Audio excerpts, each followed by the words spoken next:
Welcome to Journey Through the Gate, your paranormal portal podcast, as we delve into the many questions and wonders brought on by the supernatural experience. What's on the other side of the gate? Let's find out together.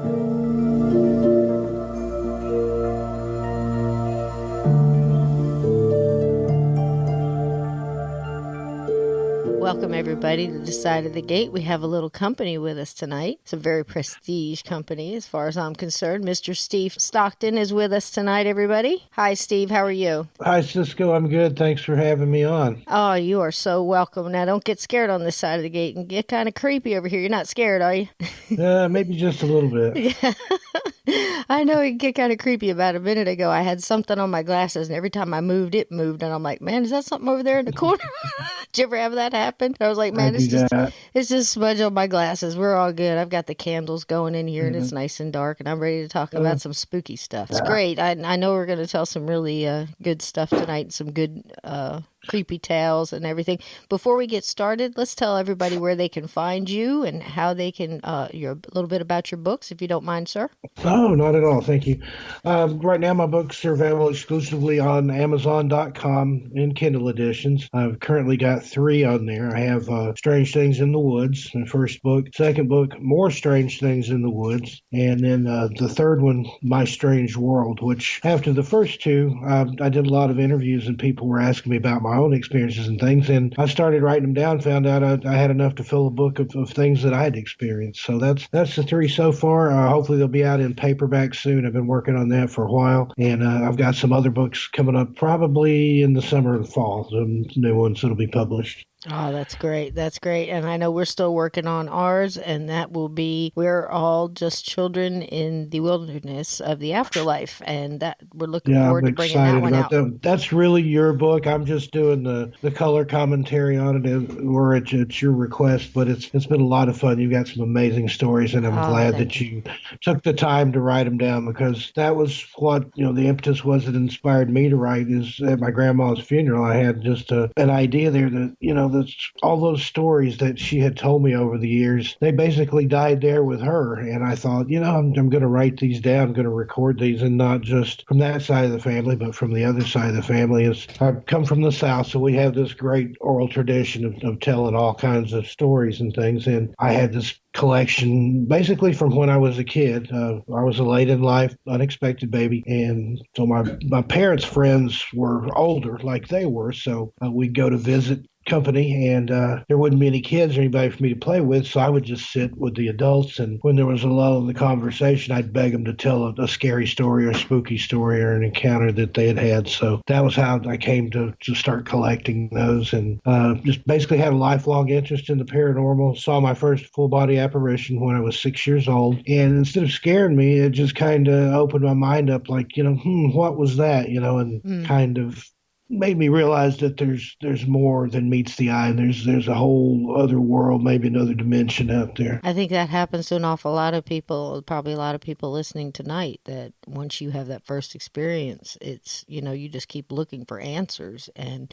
when you and I were younger, those answers weren't as easy to find as some are now. And I know you and I have talked about it too, where I don't even know whether it's better now. I think maybe people are a little more easily talked to now about things. They don't, look at it like they did when we were young. But there's so much information out there. It's almost we're flooded with it, and we don't really even at this point still don't know what's real and what isn't real. Yeah, isn't that amazing? It's the more you discover, the more there is to discover. Right. I don't think there are any answers, but the fun's in the quest. Absolutely. And when I was a kid, I had the World Book Encyclopedia and a library that probably didn't get updated after the early 70s. So, and there wasn't a lot out there. And then I discovered, like you, the books of Hans Holzer, right, and Frank Edwards, and some of the early writers like that. And then that takes you off on all the different paths into cryptozoology and just any number of things out there. So it's a lot of fun. And I think today, with the anonymity that the internet provides, that you have people that are more willing to talk. They're less fearful of ridicule, because I know years ago, some of the people that it was almost you had to drag the stories out of them with a log chain. They were so reticent to talk about it, I for fear know. of ridicule or that they wouldn't be believed or accused of lying or drinking or whatever. But it's more open today, and I still get people that are skeptics and say I don't believe in that. But this one time, and then they go and launch Yep. into a story. It's like you had a paranormal experience. You're in denial. But Right. I understand that too. I was looking at doing research for another show, and I was watching this one guy. He went on just like that. He told a bunch of different experiences. Well, the elevator opened up, nobody was on it, and I followed how they get the nerve to go down in the elevator just to see if somebody else is. I just don't know. I mean, that's kind of spooky when the elevator comes up by itself and just hangs open. And he said he Hmm. felt this presence, but he didn't see anything. And then all the file cabinets started flying open and papers going all over the place. And he's still standing there, but I don't believe in ghosts. I'm like, what exactly did you think was going on? But it is Yeah. funny the amount of things that people have. But then again, you and I have been, oh gosh, researching this pretty much all our lives if you think about it, the best part of it anyway. And there are cases where people see things that aren't there and it's them. It's something going on with their mind for whatever reason. Or it's just an energy or it's something else. And then I've seen ghosts be able to show you things that aren't there. I mean, it's just such Hmm. a complex thing, and there's so many different avenues that it can go down, you know, Yeah. that it does keep it that way. And now you have TV shows where everything is, we're almost becoming desensitized to it. I was watching Hmm. one of the paranormal shows the other night. I can't remember which it was, Paranormal Survivor or one of them. And some of those are good, but boy, they're not like they were back in the day when they had like unsolved mysteries and they'd play it out, or, different ones like that. They did more of a history to it or sightings. But Hmm. now the guy says he's brushing his teeth and he felt like he was being watched, and they've got this big demon behind him breathing down his neck. And I'm going, the guy never said he saw that. They're just putting that there. I mean, the guy never said he saw that. I know you and I were almost on that show, Terrors in the Woods. And that was one of the reasons why I said, they can do anything they want with my story once I get, and I'd rather just keep it real. What I saw was Yeah. scary enough as it was. And I don't want anybody mucking around with it. You know what I mean? Yeah, I didn't. My schedule didn't work out with theirs, but that was another fear of mine that they would embellish it and try to grandize it and make it into something that it really wasn't, and then that makes me look like a liar. It's So, true. That's why I eventually said no too. I mean, I was dressed and ready to get in the car and go. And it was only about 2 hours away. And I just said no, because eventually somebody is going to see it and go, well, that's not what they said. And you'll never unring that bell. You'll never mhm. get to take that back. People always have that visual. It's like when they use a song in a movie. And every time I hear Layla, I love that song. But every time I see it, I see the pink Cadillac and people's heads from because they used it in Goodfellas, and I see the meat rack and Yeah. everything. You can't get that out of your head. So it Hmm. does change things for people. I know an awful lot of people have had experiences, and and then they try to dramatize it, and it just changes everything. If you get into these shows and stuff, and I feel sorry for some of these people that I know were fantastic investigators before they ever got a show. And then they get on these shows and, they're saying, well, we're not doing it, but you don't know if somebody behind the scenes isn't knocking back on the wall, or, you know what I mean? Right. You don't know. You have to take it for what it is, and some of them have been caught, either Yep. helping things a little bit or Mm-hmm. recreating it and not telling you it's a recreation. But one of my favorite shows right now is the Dead Files. I love Oh, Steve and Amy. Amy. That's Yep. Steve and Amy. that's a great I show. can tell you right now, Amy Allen is every bit as sweet and just as dedicated. I've met her in real life a couple of times, and Yeah, she is that's fantastic. awesome. I'd love to Oh, sit down. She's somebody I'd like to sit down and talk over coffee or something because it would last for hours. And I'd have hours. so many questions and so Yeah. many Yeah. I've things to talked to talk to her her about. a few times, and the first time I met her and I got to hug her, I was just like, I didn't know who was going to let go first. I thought maybe I'm hanging on too long, and she's hugging me, and she says, she says, I can tell good energy, and she said, and Mhm. she says, you're just like me, and I said, well, I try to do stuff, but there's no way do I have the abilities that you have. She That's says, awesome. you got a lot more than you think. And I said, well, I just don't, you know what I mean? I try not to, I couldn't do what she does and do it all the time. I mean, it takes so much out of you. Oh, it People don't would. realize what these people do and what they give of themselves and their personal life. And everybody says, well, they get this and they get this money and not everybody does.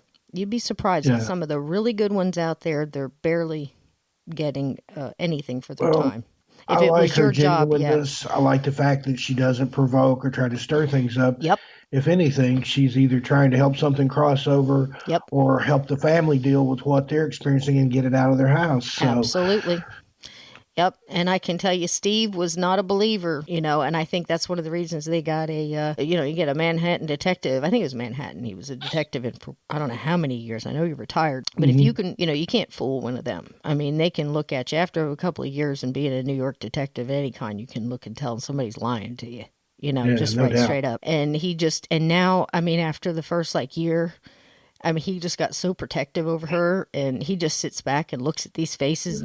And they don't tell you, too, that those reveals, they show you 10 minutes of it. But she's personally told me those things last, sometimes 4, 5, 6 hours. They get up, they walk around, they come back, because it's so emotional. And the walks, sometimes take, 2 days, maybe more. But they have to get it all down in that 40 minutes with commercials, so that's a lot to do. But they I do a love good job. where she has the sketch and then they bring out the photo and it's the same person. I mean, there's no doubt. Yep. That just blows my mind every single time. People don't realize what a gem that really was. And I'll tell you something else, another one, The Haunting of, with Kim Russo. That was a real good one. I loved how they took the celebrity ghost stories. They went back and got that celebrity to go back, and then she explained to him why it happened that way. And a lot of times it was basically that ghost hooked up into your energy. Like if you were going through some kind of sorrow, they hook up into that. It told a lot about the energies and stuff. And that's the way things like this go. People don't realize there's so much, you could have a haunted house and have a family move in there, and that one energy from that person, maybe a couple of people in the family, kind of stir things up, whether it's good or bad. It connects in, it wakes it up or whatever, it connects with it. And then that family leaves and the next family moves in and goes, there's no ghost here because it's not connecting. There's nobody sensitive in that house, or there's so many levels to this. That's probably well, it makes you think of we're talking about Hans Holster. He did a really thorough investigation at the Amityville house. Yep. And I think he concluded that it was Native American spirits and things. But you have people that have lived there since. It's like, this is just made up. Nothing happened here. Right. But then you consider who was living there at the time, the DeFeo family. Yep. And they were like nuts. So no wonder all these things happened, especially the son there, the one that pulled the trigger on the family. He was out of his mind. So. Yeah, absolutely true. Absolutely true. And he did whatever say, was there, I think, was feeding on that energy. Yep. And it's true. There's still a lot of things about that case that don't make any sense. They were all killed in the bed. Nobody got up. Nobody tried to run. It's like they didn't hear anything or didn't, if I hear a gunshot in the other room, I'm going to get up out of bed and either see what's going on or try to get out. So I've never understood that, unless it's been claimed that maybe he had help, that maybe one of the sisters helped him, but I don't know. I've read several books on it and it's all inconclusive, but it's still a fascinating case. And then some of the photographs and of course the Warrens were in there and just on and on. That's one of my favorite cases. That was one that, as a kid, I really enjoyed. Well, there was an awful lot of that, too, where they said where Jay Anson was actually sitting down with them drinking wine, and they were saying, well, you can embellish this, you can make money, and blew some of it out of proportion. But that's like we were talking about before. There's no reason to blow anything out of proportion. I mean, yeah, they're going to embellish it and make it more money, but just taking the actual story was enough, because that grounds was used to put, I can't remember the tribe, I wish I could, but where they kept their ones that had gone a little crazy, and they weren't treated well. So that ground already is going to have, stuff in it. So energy going nuts in that ground. That's one, Did somebody in that family draw something in? Because we know that if you're messing around with things, if you're depressed, if you're drinking a lot, you're doing drugs, you're open to any low-level entity going around looking for a place to land. You're like fertile ground. It could have been that it just hooked into DeFeo, and then I think worked on him. Brought a lot of that in there, opened a lot of it up, and then whatever the Luds family, experience was residual, maybe, Could or have been, or hooked dip into him because he definitely went a little nuts. But he was doing a lot of both him and Kathy were both doing a lot of was it transcendental meditation and some other stuff. And then I think so, where he you started to open change. yourself up to things, huh? Right. When they started talking to the son in latter years, just these past few years, he started talking a lot about more of what was going on. So that would have kept it open. I mean, that house had a lot of memories. The land had a lot of memories. But then And again, with you the could go in, it could moved off, and the uh, people that are there aren't really picking up on it. They're going about and their then day. No big deal. when the Lutz family first moved in there, a lot of the DeFeo's family furniture was still in the house. Absolutely. And anytime you've had tragedy and things like that, it can imprint on anything, inanimate objects, I believe. Can you imagine? I mean, I heard them talk, and I know they're both passed now, but I just, I can imagine being a young family and going, look, they still have furniture. This is great. And Yeah. wanting to keep it, but to know what would happen in that, you couldn't give it to me. Just, Yeah, they paid an extra like $400 yep. on the deal to keep the furniture that was in the house. Well, the big shame is everything that happened to the family that was in there. That's a fact. And a man is in jail now, and we'll never know whether it was drugs. He was out of his mind. He was an easy target. Who knows? And Yeah. then you've got those the other children that grew up in it, the Lutz children that had to live the rest of their lives with it. So, it's just a lose lose lose across the board. Yeah. You know. And even the people that live there now, even though they don't experience anything supernatural, they've got looky-loos and sightseers and people coming up trying to steal things out of the yard or All the pieces time. of wood off the house or something. So All it's the just, time. Yeah. it's ongoing, just a nightmare for whoever's there, looks like. Yeah, but that thing could, if there was something there, which I still say something was going on, it went to the next place. I mean, people don't realize just because something's there doesn't mean it's going to stay there, you know. Right. And when you go in on an investigation, and it knows you're going before you do. If it's got that much power, it knows you're coming before you are. Before you Hmm. know, and it's going to stay back. It's not going to perform for your cameras. It's not going to answer your questions, unless it wants to play, I mean, that's just a waste of time. But you might get another ghost that's there.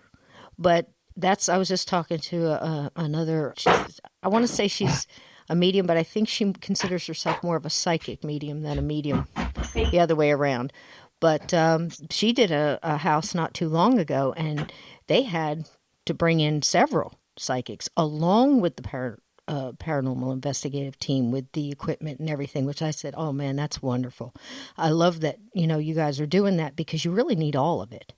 Because they were picking up stuff, but both the different sensitives could tell them, yeah, but there's a guy over in the corner who's not responding to you, and he's the issue.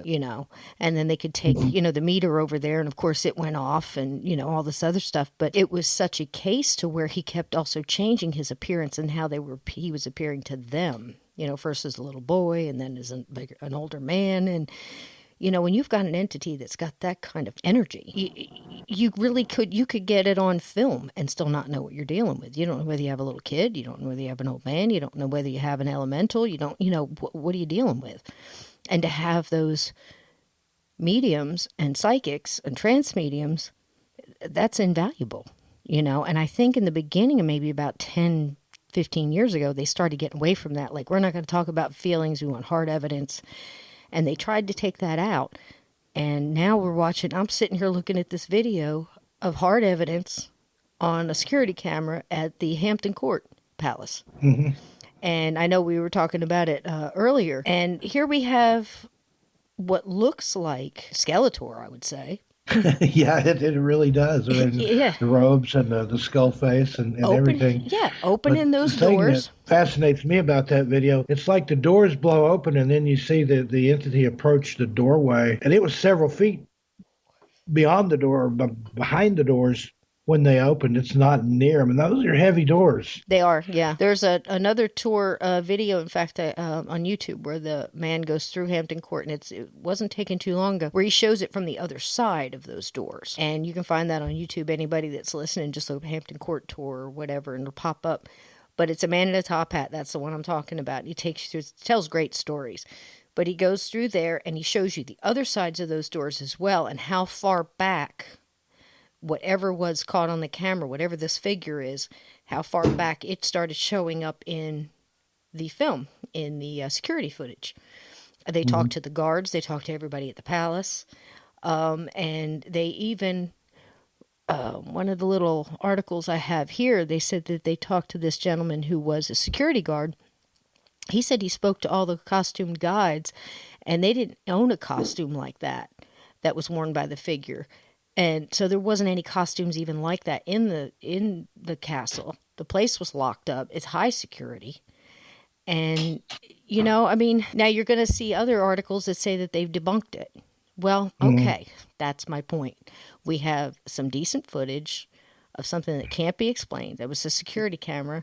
And now we can come around the back end of it and go, okay, well, it was this, whatever. Like it's just somebody in a costume. Debunked. Exactly. Well, Exactly. No. Yeah. And you can tell it's a very elaborate cloak that it's wearing. There's all this intricate stitching around the edges and everything. True. It's not just, it's not something you go get at Walmart off the rack around Halloween. True. And they are heavy doors, and the man goes through the doors from the inside out so you can see what it would look like on the inside out. And they have no explanation for it. Now, is this a museum trying to, boost their tourism? Let me tell you something. Hampton Court Palace doesn't have to boost their tourism. They have plenty of tourism. There are plenty of people going through there. What would be the reasoning behind this? And then to take a chance. And if they were going to lie and make up stories, I think it'd be something either much more elaborate or much more simple. Right. It wouldn't be just that. Right. And like I said, I don't think that they need to do it.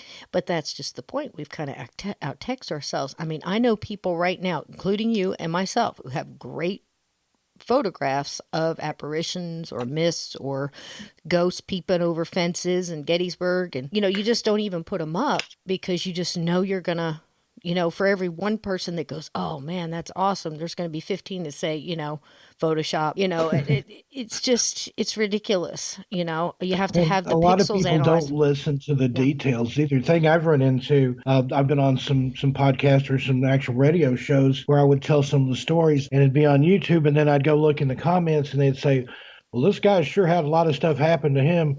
When I'd start out telling it, these are stories that were told to me. It's not; those aren't my personal experiences. And people just, and that's, in that guy's mind, he's like, oh, this guy, nobody has that much stuff happen to him. He made it all up. So it's just, there's no people believe what they want to believe sometimes, regardless of what evidence you present to them. And that's the one thing I try to do with this show is I tell people, if you're going to come on, you tell, you say, look, this was a story said to me. Now you've trusted that person to tell you the truth, and you're going to tell it as you heard it. I've heard it, I've heard a story, and I'm going to tell it the way I heard it. And that's the way things have been carried down for eons. Now, if we had an experience... I get that a lot, too. Did you vet these stories? It's not our job. Have corroborating witnesses?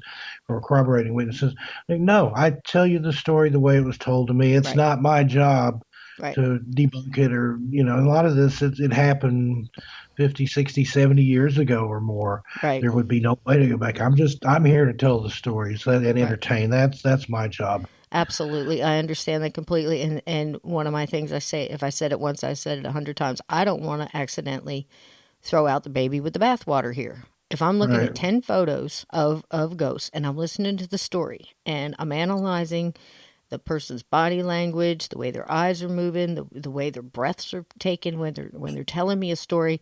I mean, I've been around too, you know what I mean? And I can look at somebody and go, man, that person, either believes what they're saying or they're telling the truth. They're telling the story. On top of it, they have a trauma attached to it. So what I'm trying to do with this show is basically, it's like, what's beyond the gate? Let's find out together. But then we've also got our Facebook group called the Gatekeepers. Now on there, it's just simple questions. Have you ever had an experience? Are you just interested? Because what we do here is we don't try to debunk somebody's story.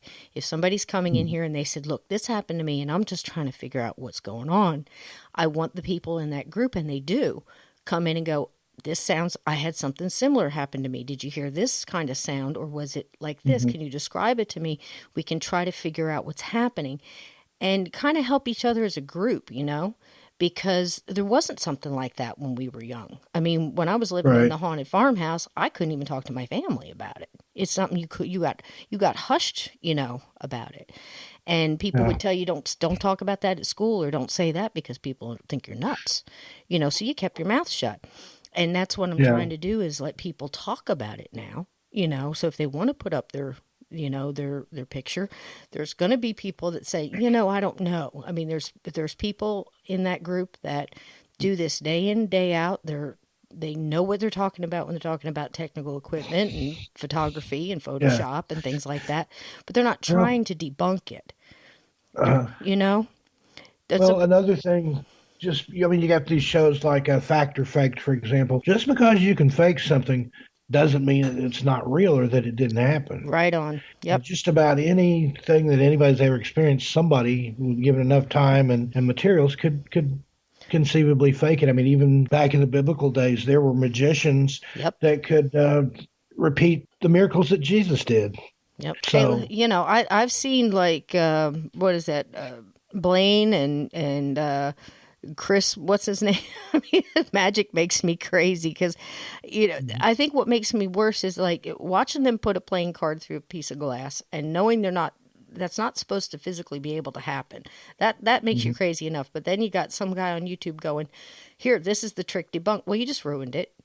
You take all the, yeah, the magic out, because I'm telling you, I know there's ghosts. I know that there's creatures. I know that there's extra dimensional. I know there's aliens. I know there's UFOs. I know that there's things running around in the woods. I've seen things, and you can't tell me that none of this stuff exists. If just one, yeah. Just you well, have you ever, know. the case about the night walkers somewhere in California, I think San Diego, where it looked like two giant legs walking around and then a shorter pair following it, and that's all it was just legs. Are you familiar with that No, sighting? tell me.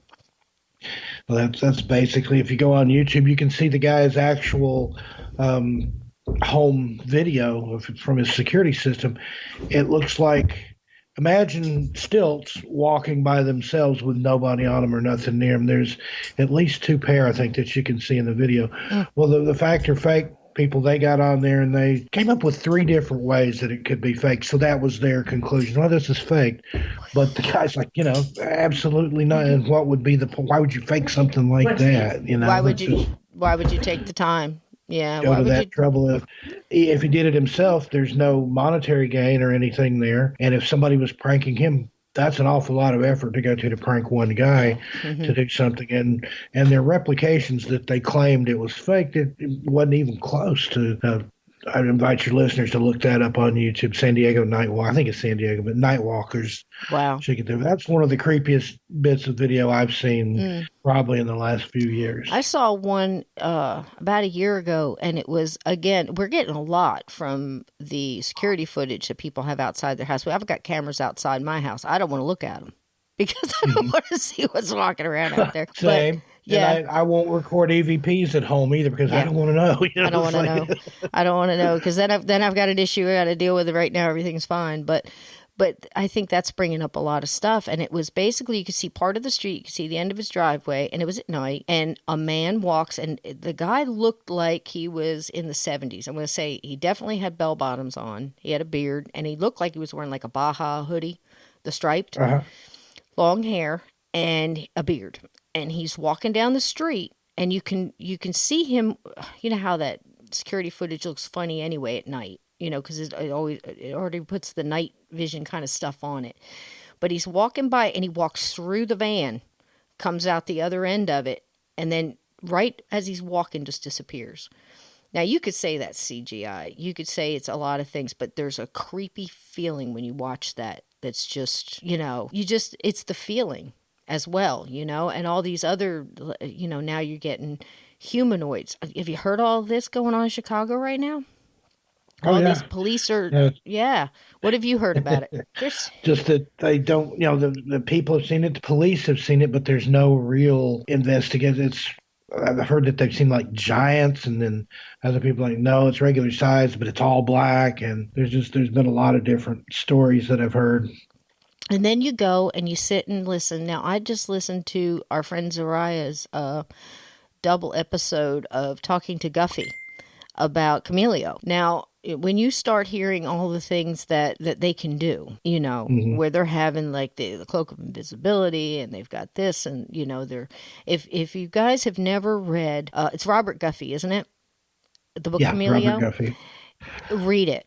It is absolutely mind-boggling, and I can tell you, as somebody who, I've been in the Army myself, and that was years ago, and the things that we had then, to know that they can do things like this. Now, you have to understand, I forget what the time frame is, but most people, a lot smarter than I am, will tell you, if they're announcing that they have something now, they've had it 10, 15 years, and you have no clue what they have, that they're going to announce in another 10.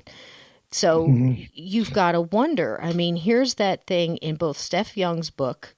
I believe she was first. I'm not 100% sure, but I think she was. And then David Paulides, and they both told about the bow hunter that was out there, and they saw the, what Like was the it? weird shimmering reflection in Right. the tree. Yeah, that kind of looked like Predator, like the movie Predator, where you can kind of sort of see through it, but everything's changed a little, like it's pixelated. There's Very a much like that military. effect. Hmm. There's a military video. I think it's from Afghanistan on YouTube. It's through like a night vision scope or a heat scope, and you see a tank coming down a dirt road, and from out of the side, there's like it shows you where to watch. And then there's a figure of a soldier with a rifle and things that just suddenly appears about halfway between the tank and a building, Mm, climbs up into the tank and goes inside. And they're saying he had some sort of invisibility, something going on there where he was in that building, like sniping. yeah, And then the helicopter or the tank came and picked him up. yeah, And I watched it again and again and again, and just he's not there, and then he's there, and this is like a thermal right. camera. I would not deny any kind of intelligence or devices that the government has. And I've heard before from people in the military high up that if you see it in a movie, that the Absolutely. military and or the police have had it for several years. Yep, yep. I can second that emotion. And that's what's so trippy about it. So when you add all that, and you add your CGI, and you add, your Photoshop, and you're somebody who's got the time to sit there and do all that, you can't. I just don't want to lose the one. So Hmm. I'm going to look at it, and I'm going to say, okay, now give me the story behind it. Do you have? Does that look like your grandmother? Is this somebody in your house?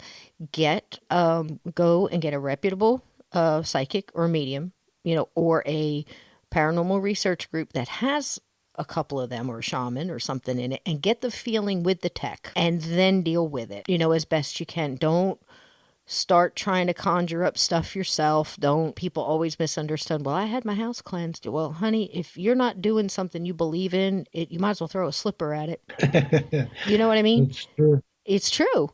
You've got to do something that you believe in, and depending on what you're dealing with, you truly, truly need to do something they believe in as well. Hmm. It's not just you.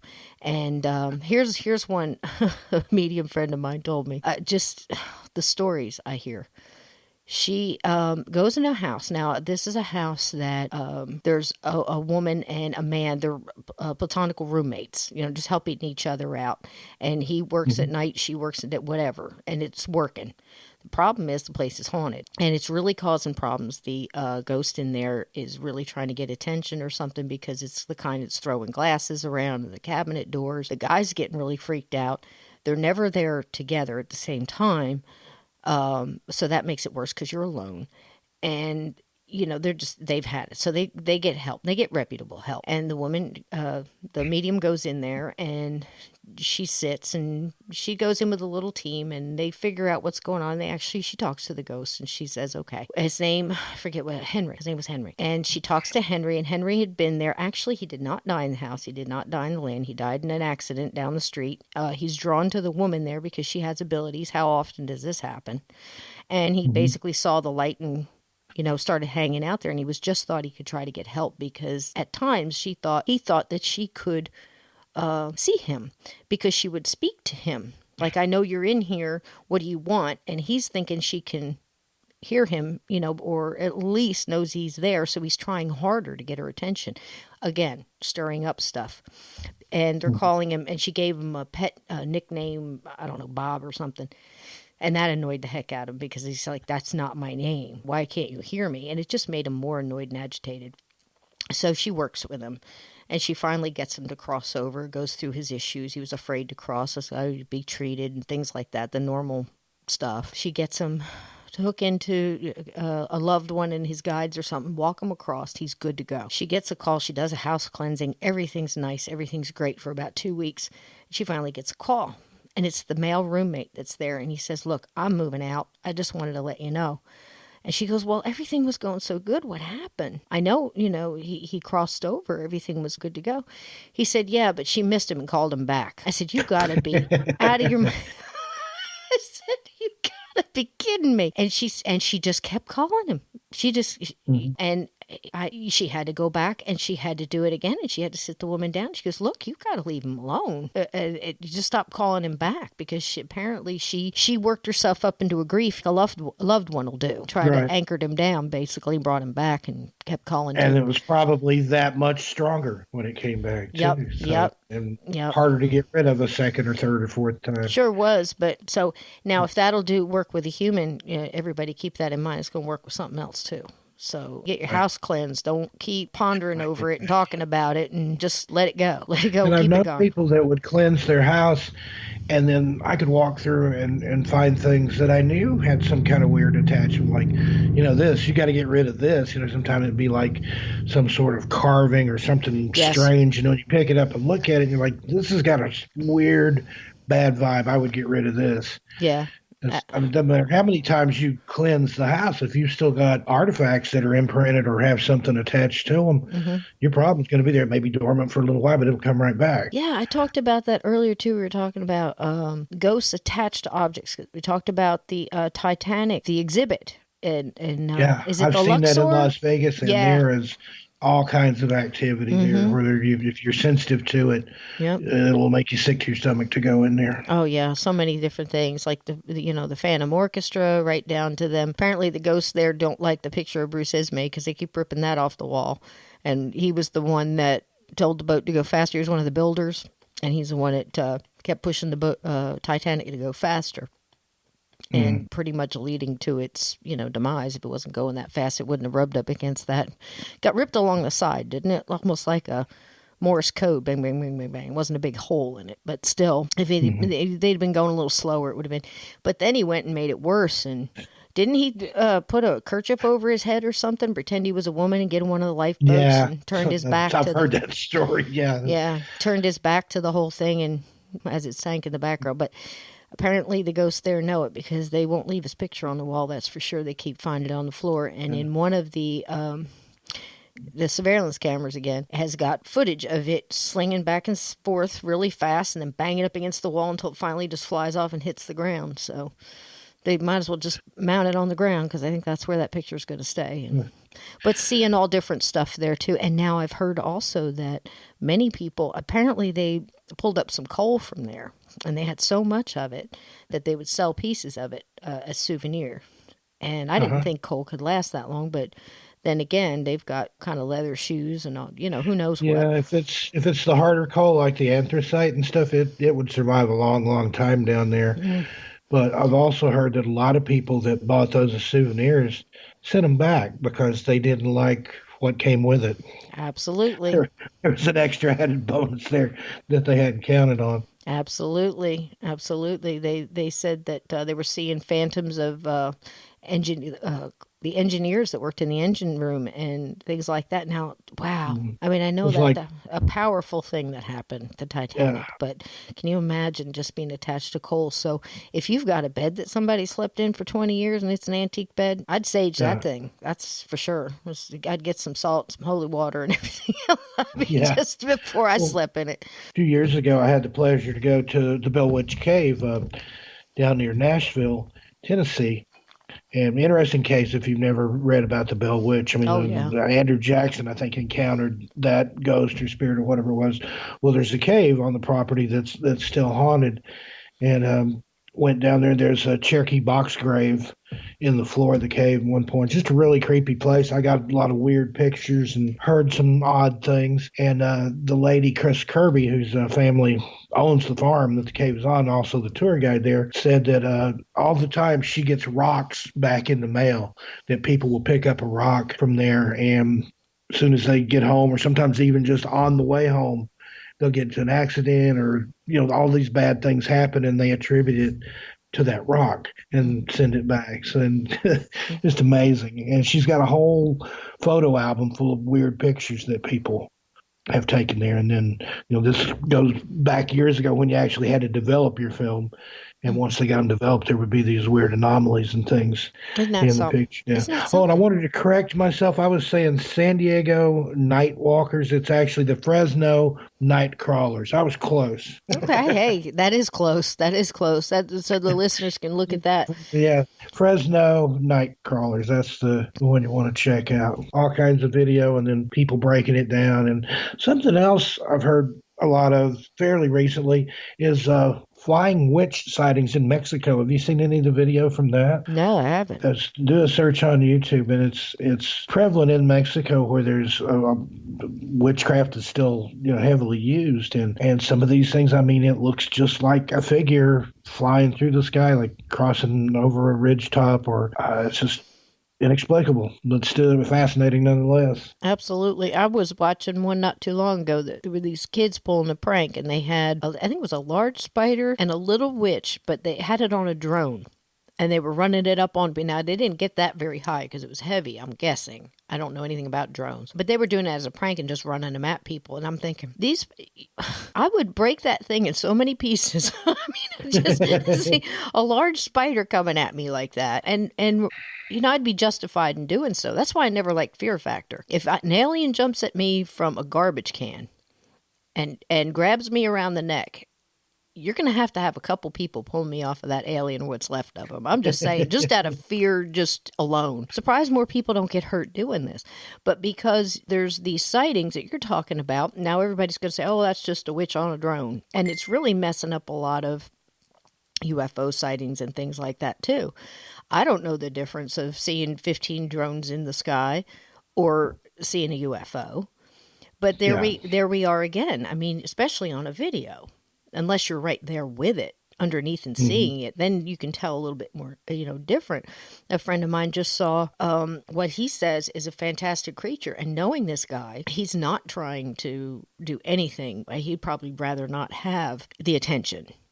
But he goes out, he was at work, and he's out there, just enjoying, it was a nice day. And he looks up, and over the lake is this huge bird, what I would say is like a thunderbird. But he knows the nature around there. He's very intelligent. He knows the difference between a red-tailed hawk and an eagle and, an egret or an osprey. I mean, he knows these things. He's looking at it. He's with somebody else, and he says that this thing, if it stood in front of you, it would stand 6 foot tall. He's looking at the wingspan. It's not a glider. It's not. He got a couple of pictures, but there's no pictures where there's anything that you could show with the size. You couldn't even see the stuff below it. But he knows he saw something. Can you imagine a 6 foot? But if it was standing in front of you, 6 foot tall bird? Well, you hear that a lot. I watched the new Small Town Monsters movie the other night about the Flatwoods Monster, and here these people are describing something that's twice as tall as a man, and it's got this and that and red eyes, and it's wearing a mask, and they got a red helmet and all this. And then there's people, oh, you saw an owl. No. Saw an owl? Same with Mothman. Oh, it was a horned owl, or it was a great heron or something. I see herons out here a lot in the Pacific Northwest, especially in some of the nature preserves and things. You're not going to confuse that. I mean, even if you come across one in the middle of the night or whatever, you can tell that's a bird or whatever, and not some hairy beast with red glowing eyes. Absolutely. I mean, animals and birds, things, their eyes will glow, but I think you would know a difference regardless of how scared you were. Sure you would, especially when an intelligent individual like my friend. I mean, he's just like that. When you're out in the woods a lot, I mean, I've known plenty of Native Americans, and they've looked up and they said, I've seen a thunder. You'll know when you see a thunderbird. And I have seen them. I was young, and my mother was with me, and we both saw it. And again, Dismal Swamp. But it's like they describe, you will know when you see it. It's not an eagle, and I've seen some big eagles. I've got 3 eagles that live right out here in the cell tower, not far from the creek that we have. Comes off of it's a bay, comes off of the ocean, and they've got their food, and they live in the cell tower. I kid you not, and they're big birds.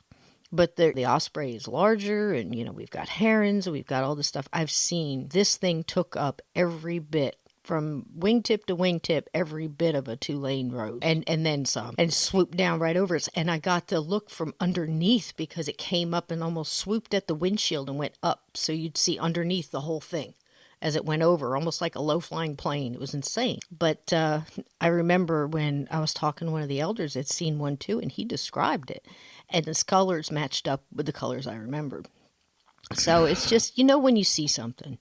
And I've been frightened by birds, but then I realized it was a bird. I was over on the Ocracoke Island once, the Outer Banks of North Carolina, and that's where Blackbeard the pirate, Edward Teach, liked to hang out. And there's actually a place there called Teach's Cove where he would get his ship in there sometimes when he was hiding. Well, when they finally caught up with him, there's all kinds of stories about that. They cut his head off and threw the body overboard, and the body swam around the ship several times before it gave up, and this, that, and the other. Well, I was there, like, it was after midnight, walking along the rocks there below the dunes in the edge of the water, looking to see, because they claim, on certain nights you can see the glowing ghost out in the water and stuff. And I frightened some kind of bird off its nest there in the rocks. I don't know if it was a gull or what, but I know it scared the crap out of me. But immediately, after it shrieked and flew straight up and stuff, I'm like, okay, that was a bird.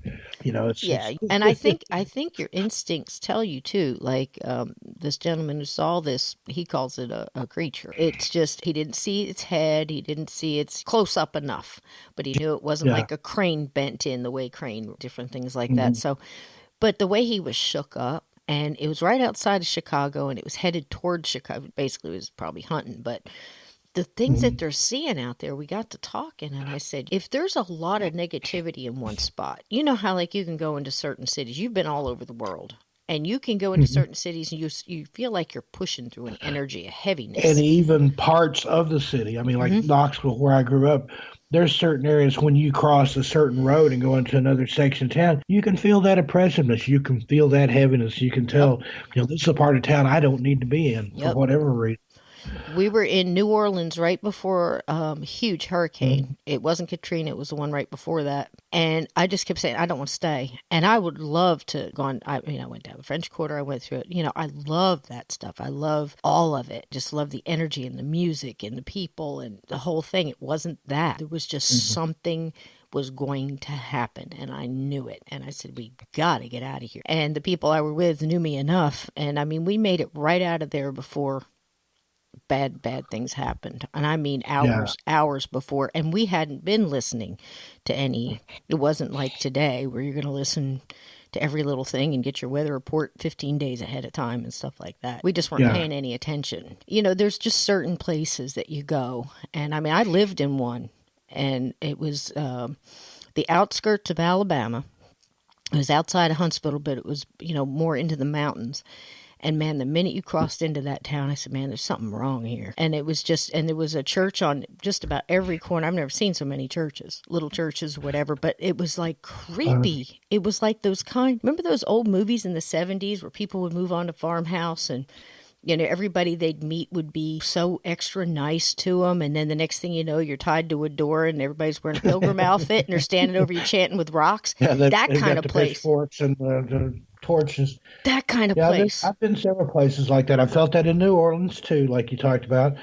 Clarksdale, Mississippi. I mean, that's ground zero. If you know the blues, the crossroads is there where Robert Johnson made his deal with the Devils. If there are places in Clarksdale that it just, I can feel it from a mile away. Just, I don't need to be here. Well, we've got both that Native American background too, and there's plenty of times we've said we've gone into the woods where everything just get real quiet. And you just feel like you want to lay down and just go to sleep, stay here, and everything's fine. You're caught in like a soup.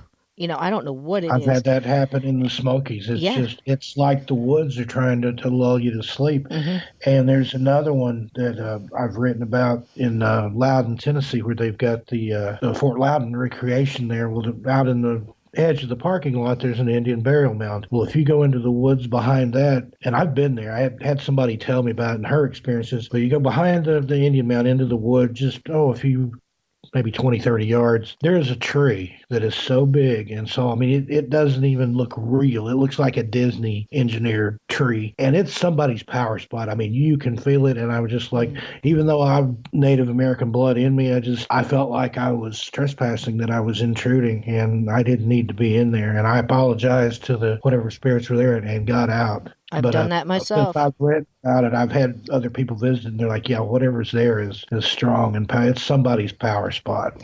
Didn't you, you're either writing a book, I think you're in the middle of writing one now about all the place called Devil's Den and Devil's Tower and Devil's Peak and all the Yeah, things that happen in that places one's in like the this. works. Lauren Coleman, he's a cryptozoologist and investigator and stuff. He was the first one that brought it to my attention. He calls it the name game, where you have a lot of places like that. If it's named Devil, Ghost, Witch, Superstition Mountains is one. And he conjectures, was there strange things happening there? Is why it got the name? Or because it was named that, is that when the strangeness started? And there's compelling arguments for both. Absolutely. And you can just feel it. There was a place right out, there was a road we had to take to get from town to where we were living. And it was just, again, outside of Alabama. And my son was probably about 5 at the time.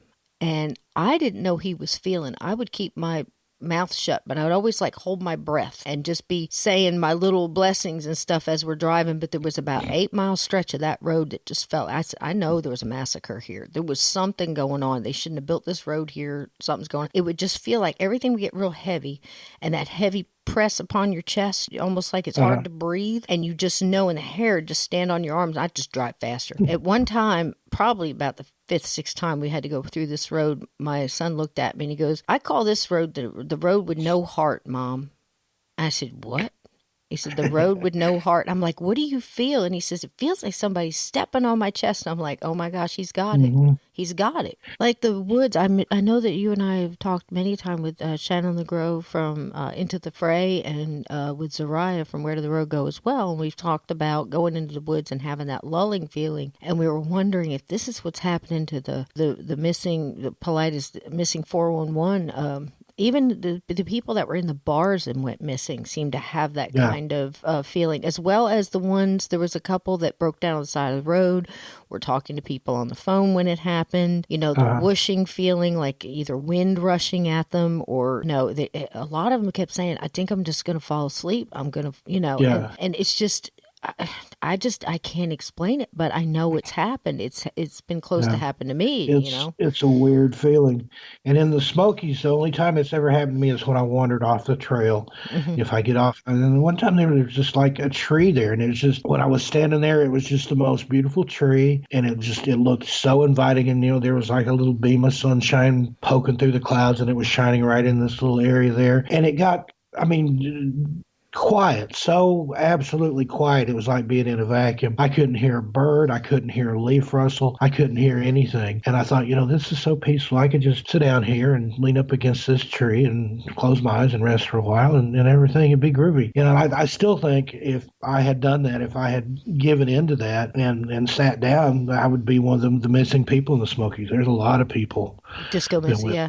missing, and I just and as soon as I kind of broke the spell or whatever and got back on the trail and got away, it's like, and it was just gradual. It's like somebody turning the volume up slowly. I started hearing the birds again, and they got a little bit louder, and then I could hear the wind in the trees, and then a little bit louder I could hear the water and stuff, the stream nearby. And it was the weirdest thing. I know that sounds absolutely incredible, but that's exactly the way it happened. And I've talked to other people that have experienced that, but if you've never had that particular experience, it sounds, like I might as well be talking like I've got three heads or something. It's true.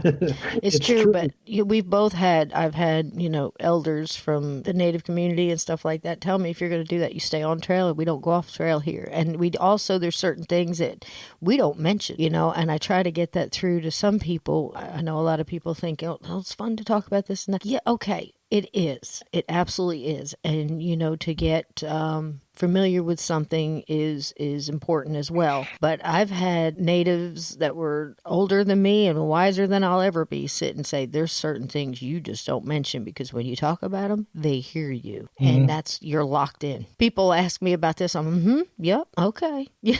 Just And go on. that's just the Because, same with the Smokies. yep. There are certain areas that are sacred to the Cherokee, and then there are areas that they will avoid at all costs. Hmm. So it's good to know your heritage there and to listen and find out all you can because those people have been in there for long time. Oh, yeah. And they know. And it's just like in a lot of the people they talk about live up in the mountains and stuff too. I have nothing but respect for them because they know what they're talking about. They know where they're living. Somebody going up there and they think that it's just fun and games, and they'll go, "No, you don't understand. There's stuff here that you're never going to understand. You Yeah. either respect it or just you best go because things happen and nobody will ever know. And it's the truth, and these things Yeah, exist." it's like Mother Nature, right? Hmm. That you're either in the midst of or coming up against, or you're in that its territory then. And I believe that the natural was spoken forth out of the supernatural, so there's not a natural explanation for everything. That's absolutely true. And I know a lot of people try to go at things with science, and I think that's great. And I've been trying to look back at a lot of the people that did go at things with a lot of science, like the famous entity case and Lloyd Auerbach and stuff like that, and to sit and talk to him. It's just fascinating, And he'll say, I've seen. What was that train? I can't remember what train it was, but I'm gonna do a story on it, and maybe I'll have you back, and we'll do that one too. But it was a Okay. train that they refurbished, and to make a dinner car kind of a thing. And once they started refurbishing, all this stuff started happening. Well, they found out that the train went off a bridge, and the bridge had it was a manufacturer defect, and they knew about Mhm. it and didn't say anything. And this train went off, and 5 people were killed, the engineer as well as some of his crew there. What was happening? The reason I bring it up is they got a news team involved. They rode, the dinner car with them just to see what would happen because people would start getting sick and overcome with grief. And I mean, here's these camera guys and stuff. Bless their hearts, back in the day, they all wore the suits with the short sleeves with the tie, and Uh-huh. they're just taking off their jackets and sitting down and just bawling like babies. And they're like, I don't know what's wrong with me. I can't stop. I'm just overcome. And I mean, just all these things were happening. And they got it all on camera, and they took some pictures. Now, they were taking regular, I guess, 35 millimeter camera. You know a lot about cameras, but I Mhm. think it was 35 millimeter film. And then they were doing some Polaroids too. Remember when Polaroids were all the rage? Oh yeah. So they've got, and there's not much you can do to a Polaroid. When you open that film, and of course everything was on camera, how they opened the box and loaded the film, that kind of thing. They would just want to do everything, Hmm.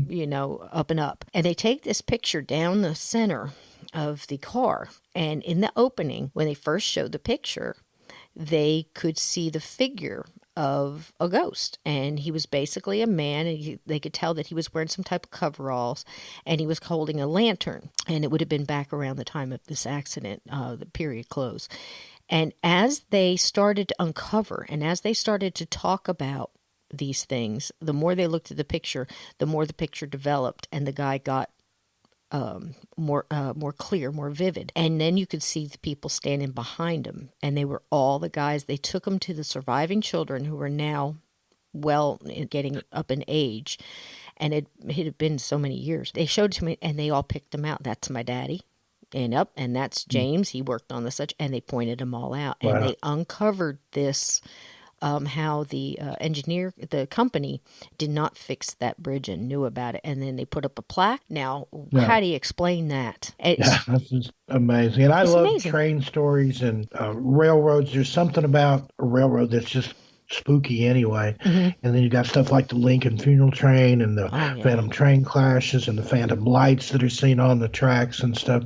We could do a whole show on Phantom Trains Phantom and railroad trains. haunting, I think. Absolutely. Absolutely. I know I'm going to have you back and you can do just that. And I think we can tell our listeners that Steve is going to do little featurettes with us throughout and bring in some of these strange stories and be featured on Journey Through the Gate. And I think that's fantastic. I'm very excited about that. Thank you, Oh, Steve. I thank you for having me on board for those little segments. I love to tell stories Oh, and yeah. Oh, looking forward to entertaining you and your audience. oh, absolutely. And I know the listeners are going to love it too, because the more information we get and the more we realize that not everything can be stuck in a category, not everything can be explained by science. It seems like it should be. But you start looking at it realistically, there are entities that have never been human. They've been here before, be here after. And Hmm. when you talk to Amy, you'll see stuff like that.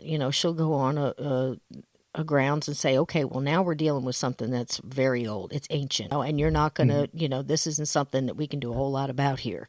And then you'll have your regular human ghosts that are just, as Hans Holzer put it, just people in trouble who need a little direction. And then you've got everything in between. You got your fairy lore, you've got your portals, and like look at those we were talking about. And like we were talking before, there's so much overlap sometimes too, where it's not just this or that. It's maybe a combination of poltergeist activity with residual haunting, with this, that, or the other. And that's what fascinates me. The ones that you can't pigeonhole and say, well, it's this or it's that. Right. Even though it's a haunting, it's not an average, if there is such a thing, haunting. And you really do need to bring people in that are sensitive, that can see it. I mean, when you can have one or two mediums come in and sit down and discuss it, like he presented himself to me as a little boy. What did you see? Are you getting the same energy off of that? Mm-hmm. Yeah. What about the thing in the basement that's not coming out till after we leave? Oh, yep, I got him too. And those things are never going to be shown on the tech. And I read a thing today about paranormal unity,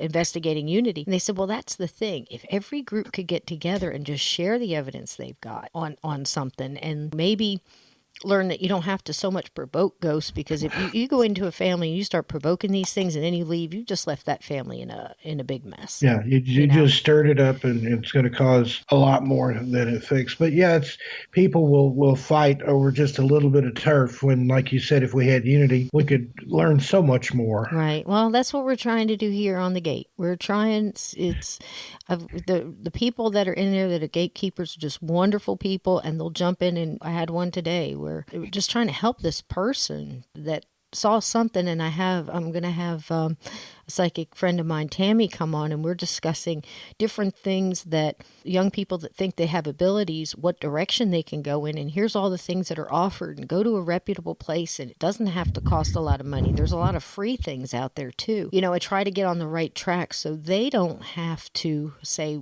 what do I have and what do I do with it? Or if I have something and I don't want to have it, how do I control that? Shut it down and give them some tools to work with, because, you and I, when we were young, you just dealt with it, and people were trying to shut things down. I know people that have migraines all the time and all kinds of stuff, and it's like this big family secret, and it's just like, it doesn't have to be that way. And I had a little help from my grandmother. She was a self-professed gypsy witch, my maternal grandmother, and she would tell me things. You see things, you feel things, you know things. Sometimes you're going to see things that are just meant for you. Sometimes you're going to see things that are meant for another person, but you're allowed to see it too. And just things that it gave me more questions than answers, but that was the point. She engaged me, to think about it. And I showed you a picture of her. She scared me when I was little. I wish she's beautiful, that I had taken the time to sit and talk with her and learn all that I could have learned. Right. She died when I was, I think, 13 or 14 years old. And just, I was still even too young then to appreciate some of the abilities and things that she had. And I'd give anything now to sit and talk with her for just a few hours. The facts and knowledge that she had in that old white head, were pretty amazing. It is. And a lot of people, like I said, some people are lucky enough to have the ability to run through the family, and then they can talk about it with their family and they be guided through. And then there's some people out there that aren't getting any guidance at all, and they're trying to grab it off of some of these shows or whatever. And some of them are fantastic. There's no doubt. Yeah. But to have some outlets like that, and to have some people that they can talk to and go, okay, well, I had that happen to me too. Try this and this and this, and don't mess with that. Like, say you're in a haunted house and you're scared. Well, you think the only thing that you can do is go get a Ouija board, ask it what's wrong. Now, of course, you're sitting down and you're doing it out of fear, for one, just trying to talk to it to find out what it's doing there. Now, you're not going to pick that up. You're starting your vibration that you're working on, your frequency that you're working on is out of fear. That fear will consume you. Yeah. And it'll feed off you. Yeah. Why the heck somebody would believe something like, just because it's coming through the board, it's going to tell you the truth, right? Yeah. And I'm not saying Ouija boards are bad. I'm saying it depends on, there's more to this. If you could see it depends through on the person and the attitude and what you want to get out of it. I mean, it's like the intent. Anything. like a weapon, a gun. Guns don't kill people. People kill people. The gun Right. didn't do anything. Right. It's the intent of the person holding it. Right. And And the then, same with any kind of tool like that. A Ouija board, I've seen good things with them, and I've yep. seen horrible, horrible Yeah. bad things. And you definitely need to put down some protection. And if you don't believe in the protection you put down, like I said, you might as well just, mark on it with a crayon because it's the same. So don't do that. Go talk to somebody else who knows how to come And in it's and not figure the out what's board. I going don't on. think there's any Nope. special ability that's imparted into that board. I was at a seance, if you will, one time, and we made a Ouija board out of Yep. letters written on pieces of paper and used a jelly glass Yep. as our Exactly. planchette, and it worked just as well as the Parker Brothers Ouija board that you get, or one of the handmade witch boards like you can pay 3 digits for on eBay. Yep. Oh, you can get a Barbie one now. I found a picture of one. It's pink. It's a Barbie Ouija board. It's all pink and it's just as cute as all get out. But man, I'm telling you, that didn't send shivers up my spine because, like I said, Yeah. you could write on the floor with a Sharpie and use a mason jar if you want. But the Hmm. point is like what's going in the house? Do you have people in the house that's got any kind of energy that's going to draw in a lower vibrational thing? And higher vibrational beings are not walking around waiting for you to pull out a Ouija board. They're just Right. they're not doing it. You'd have to call them through your guides and other stuff. So go get somebody that's reputable and absolutely look at reviews, talk to people that have talked to them. Wouldn't just let any plumber fix your sink. So look at people like that and realize too that if you're sitting down with 5 people around a Ouija board, you not only have to know what's going on with you got to know what's going on with them. That's a Hmm. lot of energy to bring. So just different things like that to let people know. Yeah. And that's And good even like the information. the, the dowsing pendulums that you make and sell, those are incredible tools Mm-hmm. for map dowsing, or you can do, like the yes no, the Ouija board thing. Yep. Just thought I'd give you a little plug there because the Thanks. one that I got from you is just amazing. And it's the same principle. It works just like a Ouija board, but it's not a Ouija board, but you can ask it questions and Yep. it can tell you, show you things. Yep. Again, it's just your intent and whether you're clear, so to speak, or not Right. when you go into Well, it. you also have to think too. It's like if you're not moving it, and if we establish the fact that you're not moving it, you're asking something to come in that you don't know to come in and use you to come into your body, use you, and move it. Now you just invited somebody. It's like picking up the telephone and calling just some odd number, and anybody can And answer. start asking them questions. Yeah, and Hey, you and don't know me, but yeah, and now they have your number, and you don't have any control of when they're going to call you again. and It's just like thinking that they're kind of thing. you're listening to what they got to say. You know anything about the stranger that you I called know. on the phone? And like I said, you If don't think it's going to lie to you? I mean, it could. have experience, so when they start out, it's nice. It helps them find lost things, and then it can consume you. I've known people that Mm-hmm. wouldn't do anything without consulting a Ouija board. They get Mm-hmm. to the point, and that's when it'll start using you and lying to you. The old line from the book that when you peer into the abyss peers into you. Mm-hmm. That's the same thing. Same There's thing. Scrying, can't it's all just the same. And some like people, throw it aside because it's still there. It has whatever energy you've fed into it, and mm-hmm. it can use that against you if you let it. That's why if you don't know how to, there are people that do different things. They say a prayer, they cast a circle. When they're done, they rub it out, or they put salt around it, or They there's a close it. banishing prayer. Yeah. There's different people have different things, and I'm not saying any one is better or more right than the other. Sometimes it's whatever works for you. Right. And you have to believe in what you're doing too. I mean, if, like I said, it's the Right. belief of things. I mean, I don't know how many times I've read fiction and nonfiction novels that have put that in there. If you don't have any belief in what you're putting out there, you might as well just Yeah. do a nursery rhyme. You Because, got to close that right. door when you're done. It's Yep. like I've known people that were into astral projection and stuff. Well, if you're out floating on your golden thread there, what's going to keep something from coming and getting in your body and then refusing to get out when you want to come back? You've got to know what you're doing and what you're messing with. Educate yourself as much as you can, no matter how wild a thing you want to try. There you go. I There you go. don't know that much about astral projection. I've never experienced it, but I've read a lot about it, and I've heard people that seem to be genuine in what they're telling about it. But again, I don't want to leave my body and give something else a chance to get in there that either won't let me back in or it's going to be in there with me. Can you imagine? Can you imagine? Now that's scary stuff. We talked about a lot of scary stuff tonight, but that's some scary stuff if you think about it. I have That an is some acquaintance scary stuff. I just talked to not too long ago, and these young gentlemen didn't realize I mean, they were between the 8th and 10th grade. Okay, young gentlemen didn't realize the ability that they had. And they were just dabbling in hypnosis and didn't realize until after about a year, maybe 2 years down the line, that they were regressing into past lives. They had that kind of concentration. Till they started, somebody said, hey, let's start looking this stuff up and see if we can find some of these. And they're finding the people. I'm like, how long did it take you to realize you were regressing into past life? They just thought they were talking to other characters. They didn't really realize what they were doing until later somebody finally put it together. And then, of course, they scared themselves so bad they all ran away from each other and wouldn't talk to each other for what they were regressing into these past lives, Civil War deaths and World War II deaths. And then they go look up and find these people. And I find that amazing. Well, what should I do with it? And I'm like, well, honey, you got ability. You can either choose to shut it down and, ground yourself and do these things, or you can look into it and get some guidance from reputable people who know what they're doing and see what you can do with it. Might be your calling to do such a thing. I mean, you that kind of raw talent. But see, that happens, and if you don't realize what's going on, energy is a powerful thing. And you and I were talking about not too long ago, too, about tulpas. If you can look at the Phillips experiment, and I forget what college it was now, but you can look it up for the listeners who don't know about it. But this was a group of people who sat around and said, let's see if we can conjure up a ghost, our own ghost. So basically, they were making a tulpa. And wasn't it, they named him Philip, and they gave him all kind of characteristics, and it came back through the board. Yeah, there's at amazing. Least one book written about it. I can't remember what university they were at, but yeah, they actually started having like poltergeist activity. Then they would hear things, and then they got to a point where they were seeing this entity that they'd created. Isn't that something? Now, you got to wonder, did they really create it, or was there an energy floating around that figured it would just jazz up and have some fun? Yeah, hey, I like what these people are doing. That open the door or window for me. I'm going to go in, and right. I'm Philip, And no matter how much you write it down and say, well, he had the characteristics that we wrote down, well, you don't think he can read? It didn't hear you talking? So do you know what I mean, though? It's like the chicken or the egg. You don't really know because energy is such a powerful thing. Now, the interesting one that got me and made me think, who was the writer? Do you remember his name that did The Shadow? Was it The Shadow? Yeah, it was The Shadow. It was Walter B. Gibson. Story. Oh, tell that story. That's so cool. I love that story. I love it. Had an apartment, I think it was in New York. He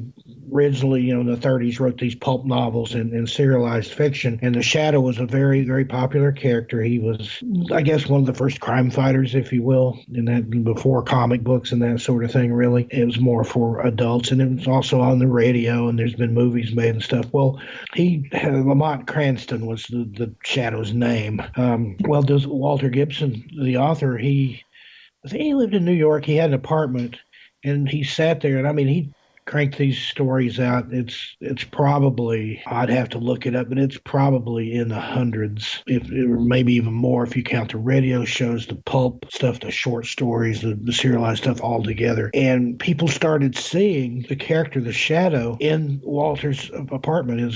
The Shadow always wore like a trench coat and a black slouch hat with the brim pulled down low and had like a red bandana or something over his mouth. And I mean, he would even have dinner parties and things, and people would see this entity flitting around in the apartment or peeking at him from behind, a corner or something. So creepy. And just, that he put all his time and energy into creating this literary character. And then he was in this was where he wrote, and the thinking about it and dreaming up new adventures for the Shadow, he somehow brought him to life. And he would talk about it. He admitted, that he started seeing figure too. That's amazing to me, It is amazing. Because if he were the only one seeing it, it would think, okay. But when other people start seeing it too. And he had that creepy laugh because he had that whole, the Shadow knows. And they'd hear that as well. And that makes you wonder, because, we'll sit there and look at something like that and go, gosh, did he create that? That was the Shadow's tagline, who knows what evil lurks in the hearts of men. So that's some powerful stuff there when you think about it. It is. And then you've got other tulpas, like they talk about, like the Slender Man.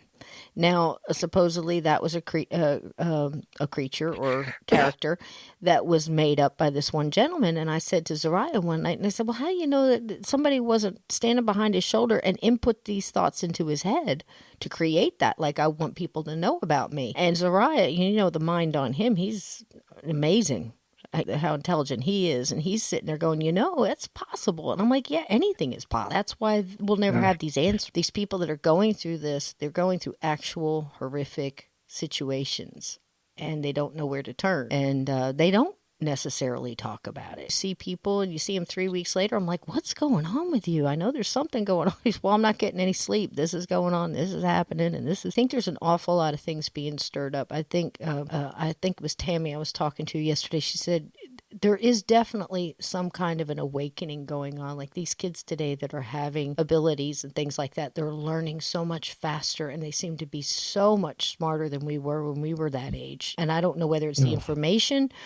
And you've had people try to remember Chris Coffey had a show like for paranormal teens or something like that, where people's kids would be having all these weird experiences and he would go and talk to them and say, you're not crazy. Yes. I was like this when I was a kid and stuff. And so many people slammed him and said, oh, these kids are mentally ill and you're just, giving them license to wallow in it and things. It's like, I mean, there may be some people that are genuinely mentally ill and need that kind of help. But speaking from experience, I knew things, I heard things, I saw things when I was a kid. And as far as I know, I turned out okay.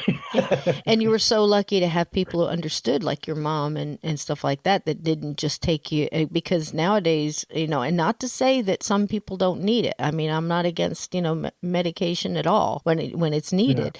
But I can, at least off the top of my hand, and I'm not know a lot, but I mean, I can actually sit here and think at least a handful of people that I know that it grew up having stuff. And I've sat there in the room with them, I'm going, I know they're telling you this, and I think you need to talk to somebody else too, because he is actually sitting in that chair. You're not schizophrenic. You might be schizophrenic as well, but the person you're saying that you think is in that chair is in the chair. No. One is not mutually exclusive. My cousin's husband's grandmother had a house in Knoxville, Tennessee that we helped clean out. And we found a secret room behind it's in the back of a closet. There was a little panel that lifted out of the way. A little staircase went up. There was a tiny little room up there with a single window that looked out beside the fireplace. And they did some research and found out they had a child that was, I don't remember if they were crippled or mentally ill, but they had some sort of problem. And they kept them hid away. And you think, how many days, weeks, months, years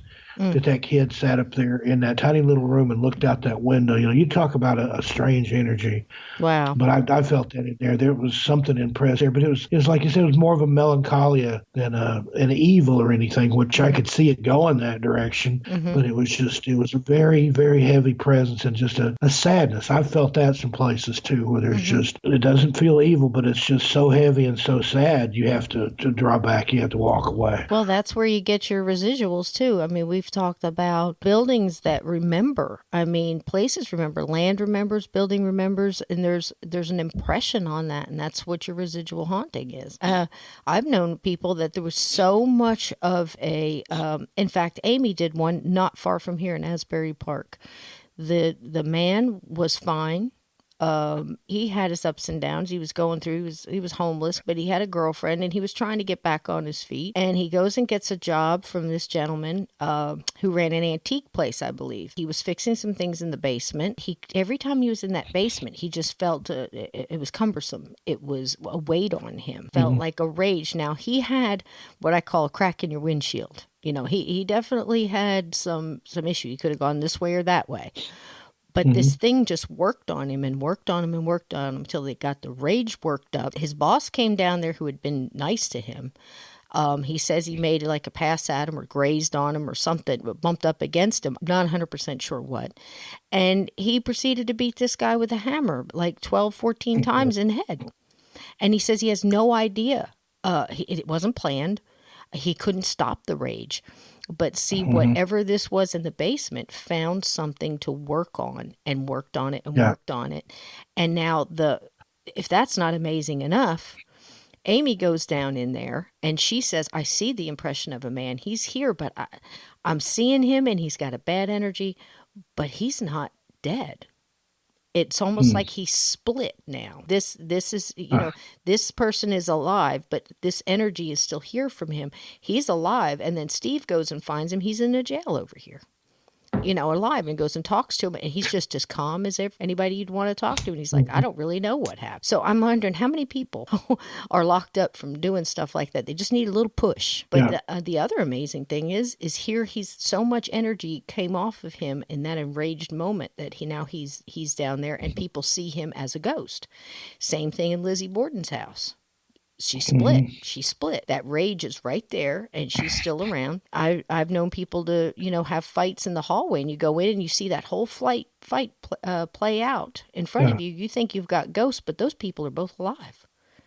So and what is once that? something like that takes a hold too, it's like an evil seed. It's like, have you ever seen a weed growing up through the asphalt where it's actually pushed the asphalt up and there's this little green weed poking through there? Yep. It's like that. You think about how strong and what a struggle that little weed had to get up through a layer of asphalt. It's the same thing with it. Once it's implanted, it's there, and it'll work its way out. Whether if you don't find it and pull it or do something, it'll consume you. It'll work on you. Yep.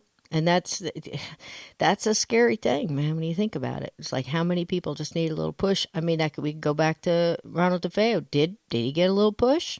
Was he consumed by something because he was taking drugs, and he was in a weakened state? The guy was drinking. He was doing drugs. That was a fact. Yeah. But that weakens your protection. That weakens your crack in your protection there. You know what I mean? And it works in and finds its way. You're an easy target. I see it all the time. We talked about jumpers. I have actually seen a gray mist while I was working bar go up and down the bar and pick somebody who was an easy target and go in. They picked the weakest one that would benefit them the most. Yep. Just so they can get a little taste of alcohol, play a little pool. I mean, it's just, it's crazy. And I've seen it more than once. And I've seen it, and I knew what it said because it would always say, I was shot at tequila, no salt. Remember that one? You get this other little guy who's not even drinking, and then the next thing but he came in, he was sad, he was depressed, and bam. Next thing you know, he's rolling up his sleeves and ordering shots of tequila. Like, what? But I've seen, I know that sounds crazy. And they would always come up and ask for change for the pool table. It was just this one entity that hung out at this bar, and heard time and time again of people that like to do that. They like to fight. They like to take a taste of alcohol, and they ain't going nowhere. This is where they want to hang out and attach to somebody that's an easy target so they can continue their bad behavior, and they don't always leave. So, I mean, it's just, that's crazy. And you had that one story about it didn't even have to be a fight situation. Didn't you have a story about a man who went to a house and saw himself go out the window as a kid or something? It was just an imprint? Went back to visit his boyhood home and saw himself as a boy in the house. And he talked to the people that live there, and they said, yeah, we've got like a ghost kid, that runs up and down the stairs, and we've seen him in the hallway, and we've seen him out in the yard, and he'll disappear around the corner. Well, the guy goes home and gets like some of his grade school pictures and brings them back. And they're like, yeah, that's the kid. And the guy's like, this is me when I was 8 years old. So it's like, I've heard of doppelgangers and things, but that's not a doppelganger. Like in the past, what is that? What kind of haunting is that? That's fascinating, it makes me wonder if I went to my childhood home and took a picture. Like, you ever see this kid around here? Yeah, he's out here. We see him running in the woods, and causing trouble. And wow, and it just so it was a ghost, but it wasn't. It was a ghost of somebody the way they existed in the past. So, but they were still alive, still in this realm. How many instances is that? And that's just off the top of our heads that we could think of that things similar to that have happened. And I'm sure we go digging, we're going to hear more. So, like I said, you could get a picture of a ghost coming down the stairs, going out the window, and think you got a haunting of a little boy, but it's maybe an imprint from somebody who lived there and had really good time there and just had a happy childhood, not angry at all, just bam. So energy is strong. Doesn't make any sense. No, but you are talking to people. You're sitting at the table and you have an old gentleman that's seen the same thing you have, and you're discussing it and you're taking in that information. You're gathering data from every angle you possibly can, and you're trying to run it through your filters, and you're trying to throw out the nonsense, and then you're trying to figure it all out. You're discussing it with other people who've had similar experiences, and that's how you learn.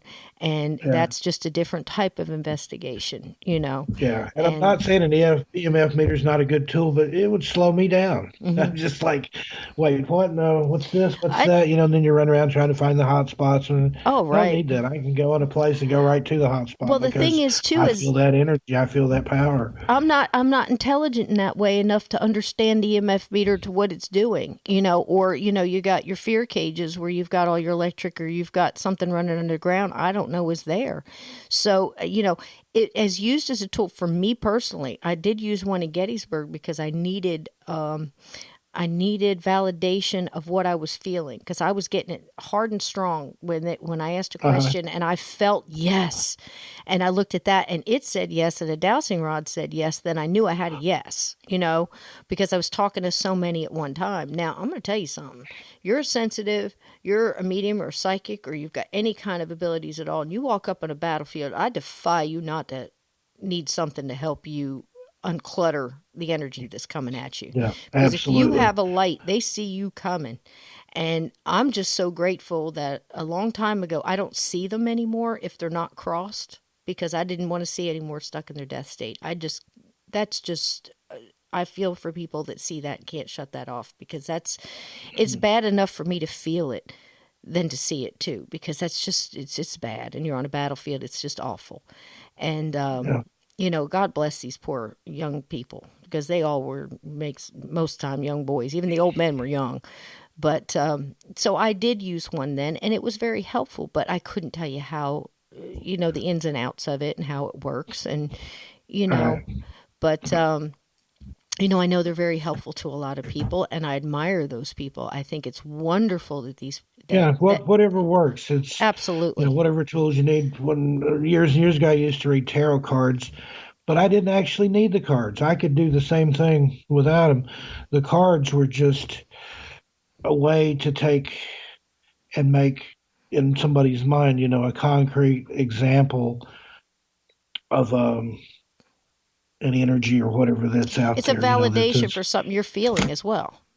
You know, it's a Yeah, validation for what you're feeling as well. I know a lot of people that, you know, use them and have great results with them. And I think they're wonderful, you know, and I've seen them work. I've seen them work for me, other people using them. And, you know, I think it's great. I yeah. really It's do. like anything. It's a tool. Like I said, to Hmm.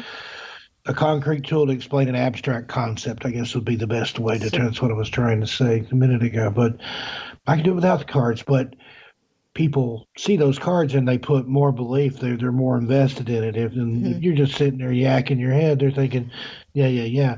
But if you're laying out the cards and the cards are agreeing with what you've got in your head, that's something different. Yeah. And it gives them a visual too to look at as well. And some of those cards are just absolutely gorgeous. The pictures on them. I've got a set myself Oh, that are I just love. absolutely I'd beautiful. like to collect them. I've got several sets, even though I don't use them anymore.